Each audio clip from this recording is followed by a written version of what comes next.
So now let's understand some fundamentals. All of you concentrate. In case of addition or subtraction, in case of addition or subtraction, we first round off the numbers and then the numbers are added or subtracted. So whenever we are supposed to add, first we round off the numbers and then the numbers are added or subtracted. So that's the fundamental. Please concentrate. Whenever we are adding numbers or subtracting, I'll take examples and explain. Don't worry. Okay, let me take an example and explain. Now, when I'm teaching you the concept, so here I'm saying, when we round off a number, like say when we had that example of 36, if you go back to that example of 36, we said 36 is closer to 40, therefore we took 40. We did not take 30. So that's when someone asked me, what if it is 35? What is the example I told you? I told you whenever you have 35, which is between 30 and 40, I said 35 or more than 35, you should take the right hand side. That's the logic. That's the logic to round off.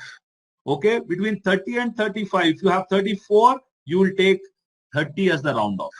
So the fundamental principle is, if you have more than 50%, if you have 50 or more than 50%, you take the right hand side. So if someone asks you in that question 4526, right? What was the number? Let me go there.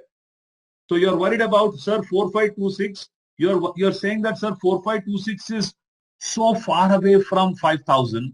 Why should I take between 5000? So my answer to that is very simple. Now, if I were to pick between 4000 and 5000, now between these two numbers, I need to decide the answer. Yes, sir. So now tell me, if you have a choice now, you have only choice of selecting 4000 and 5000. Tell me, between 4000 and 5000, 4526, where is it? Is it closer to 5000 or is it closer to 4000? Sir, 4526. Yes.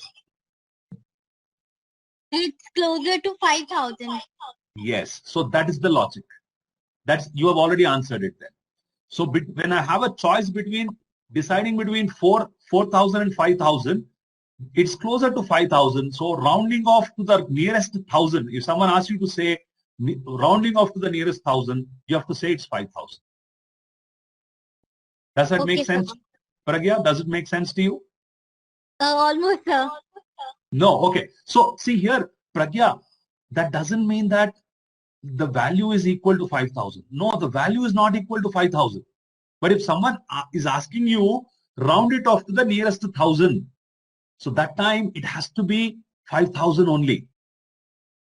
Okay, sir. So we have to find out the closest value. Correct. Correct. So here the situation is to decide between 4000 and 5000. In that case, is it closer to 4000? No, it's not closer to 4000. It's closer to 5000. That's the reason you are saying 5000. That's the logic. Okay, sir. Thank you.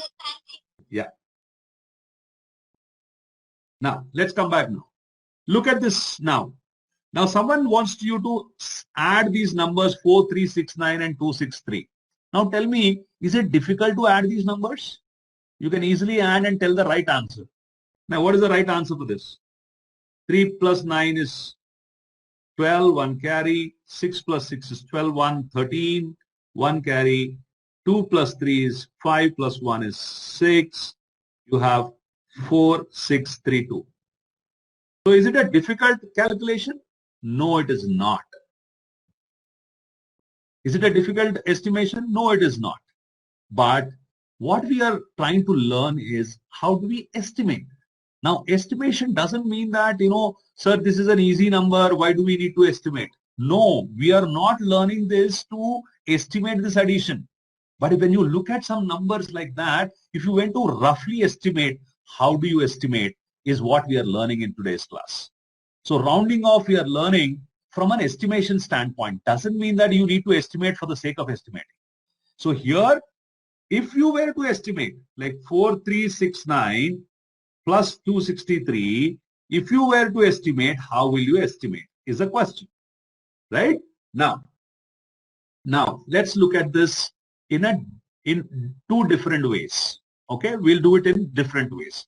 Now, I want to first do it in the nearest 10. Now tell me, what is the nearest tens of 4369? If I were to estimate this to the nearest 10, how many tens are there in 4369? Very good. Neha says, sir, it is 4370. Very good. The nearest 10 is 437 tens. Because you have 9 here, I want to round off, that should be 10. So 4370. Very good. 4370.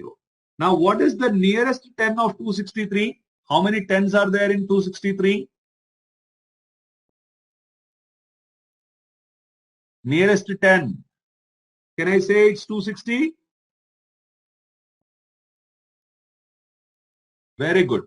Now, you have 437 tens and 260. So now, if you add this, how do you add? Now, technically, 7 plus 6 is 13, 1 carry. So you can see, how much is that? You have 0 there. 6 plus 7 is 13, 1 carry. So that should be 6. So it is 4630. Right? This is one way of estimating. Okay, now let's do a different estimation. Now same 4369. Let's look at this. Now you can see 4369, right? Now 4369, if you can observe, now if I were to ask you the nearest 100, round it off to the nearest 100. What is the nearest round off of 4369 in terms of hundreds? It will be 4400. Why 4400? You can see there is 69 here. If I were to look at number of hundreds, that will be 4400. Right? Now 263. Now nearest 100, 263. What are the nearest 100? Round off to the nearest 100. 300. Wonderful. So the nearest 100 is 300. So we know this one is 300 and this one is 4400. Now when we have 4400 and 300, now if we add them, we can directly say it is 4700. Yes or no? Now tell me, which one of this calculation, this is, if I assume this as the first one, if this is the first one, and if this is the second one, which is the faster way of estimating? Sir, rounding it off and adding them. Correct. So I'm saying there are two options I gave you, the first one or the second one. First one is, very good. So you can see the second one was the fastest, because when you're estimating here, you have 4369. The moment you see 4369, you can say it's around 4400. You can see 263 as 300, 4400 and 300. You can immediately say 4700. So what I'm saying is, instead of doing the actual addition, you can estimate this to be somewhere roughly close to 4700. Now, that is the meaning of estimation. So what we need to do is, we need to do the nearest estimation depending on the question. Here in this question, in the context of this question, here it's easy to estimate here. Basically, you know 4369 is 4400 and 263 is rounded off to 100 is 300. So that will give you 4700. So we are not saying it's an exact answer, but it's a closest estimation, right? So 4632 and 4700, the difference is there, but still that's a closest estimation. So here, the way we will estimate is very simple. We will not calculate and estimate. So basically, we do the rounding off of the number first and then do the addition. Okay. So let's take another example and then that will make us understand what we are trying to do. Everyone look here now. Everyone, please concentrate. Now, once again, we will do this problem in two ways. First, we have 248 and 63.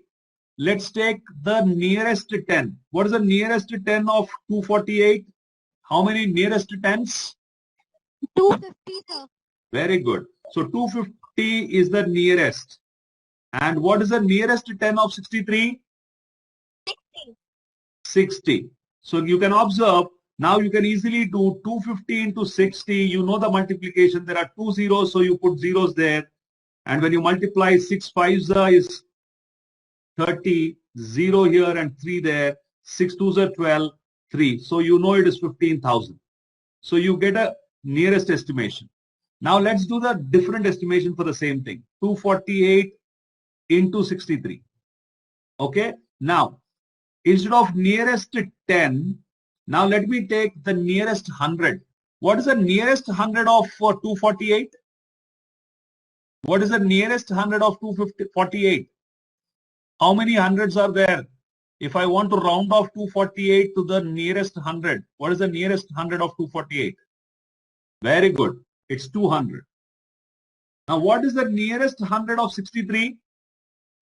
What is the nearest 100 of 63?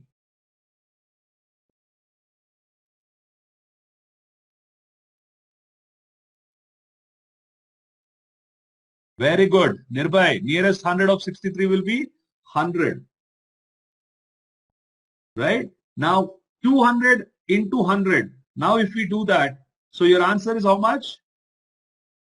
20,000. Now tell me, between these two numbers. Yes, Avni? Sir, I want to ask why will be 6300? Okay. So why 63 will be 100? Okay, Avni, I'll explain. Concentrate. So when we have 63, so let's assume on a scale of, on a number line, now I want 63 somewhere here for a moment. 63 is here, and say 100 is here, and 0 is here. Okay. So the nearest 100 of 63. What is the nearest 100 of 63? Sir, it is 100, but it Yes. will be 60. No, that's the nearest 10. That is the nearest 10 of me. 63 is now. What is the nearest 100 of 163? 163. Avni, answer this. What is the nearest? 200. What is, very good. Nearest 100 of 163 is 200. What is the nearest 100 of 263? 300. So tell me, what is the nearest 100 of 63? 100. Now you understood? Yes, sir. Very good. Very good. So brilliant. Now concentrate. Now my question to all of you. So this estimation, let me assume as 1, and this estimation, let me assume as 2. Which is a better estimation here? Which one will be closer to the answer? No, Nirbhay. No, answer will be 1. The reason is very simple. The reason is very simple. You can see when I take 248, here, when I'm rounding off to the nearest 10, this number 250 is closer to 248. Similarly, this 60 is closer to 63. Because those numbers are closest to the given numbers, this estimation will be definitely better than this estimation. Because this estimation 248. Now 248 and 200, don't you think it is very far from the real answer? Yes, it is really far from the real estimation. Similarly, the 63 and 100, which is, once again, this 100 is also very far from the actual number.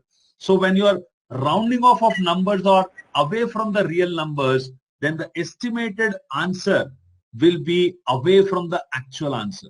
So between 1 and 2, which is a better estimation? Of course, 1 is a better estimation. So we are completing, Anjali. We are done. We are done. This is the last example. Just give me 10 seconds. We are done. So in short, I need you to understand when we are estimating, we should also know which is a better estimation.